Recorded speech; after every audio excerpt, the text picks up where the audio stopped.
পার্টির চেয়ারম্যান দেশনায়ক তারেক রহমানের অনুমোদনে আমাকে আজকে চেয়ারম্যানের উপদেষ্টা নির্বাচিত মনোনীত করেছেন। সেজন্য আমি আমাদের প্রিয় নেতা যারা ধন্যবাদ জানাচ্ছি, কৃতজ্ঞতা জানাচ্ছি।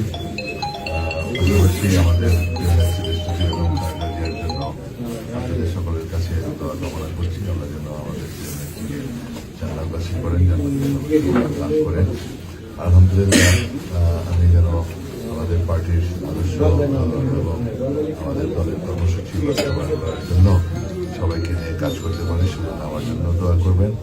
এবং দলের জন্মলগ্ন থেকে এই পার্টির সাথে সম্পৃক্ত ছিলাম। শহীদ জিয়ার আদর্শে বিশ্বাসী হয়ে স্বাধীনতার ঘোষক, বীর মুক্তিযোদ্ধা এবং দেশপ্রেমিক, স্বাধীনতার মহান ঘোষক এবং বাংলাদেশের সফল রাষ্ট্রপতি এবং প্রথম রাষ্ট্রপতি শহীদ রাষ্ট্রপতি জিয়া রহমানের আদর্শ উদ্বুদ্ধ হয়ে শুরু থেকেই এই রাজনীতির সাথে সম্পৃক্ত ছিলাম। আশা করি শহীদ জিয়ার সততা নিয়ে আমাদের সাথে বেগম খালেদা জিয়ার আপোষের নেতৃত্ব, তার সেই আদর্শ নিয়ে আমরা এগিয়ে যেতে পারি।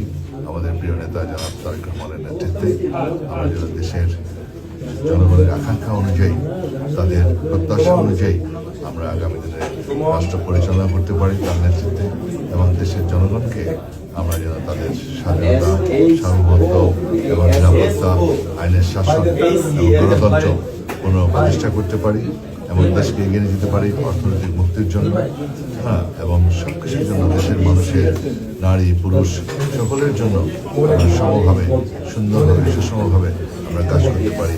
আল্লাহ রাব্বুল আলামিন যেন আমাদের সেই তৌফিক দান করেন। আমি এজিএস হিসেবে 90 সালে নির্বাচিত ছিলাম। ঢাকা ইউনিভার্সিটিতে এজিএস হিসেবে নির্বাচিত ছিলাম। তার পরবর্তীতে এমপি ছিলাম 3 বার।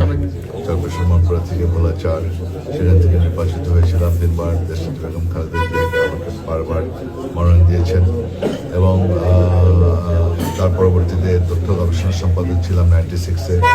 পরবর্তীতে 2008-9 তখন থেকে আমি আন্তর্জাতিক সম্পাদকের দায়িত্ব পালন করেছি।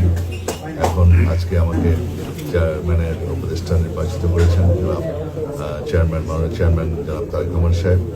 সেজন্য আবারও তাকে কৃতজ্ঞতা জানাচ্ছি। ধন্যবাদ আপনাকে।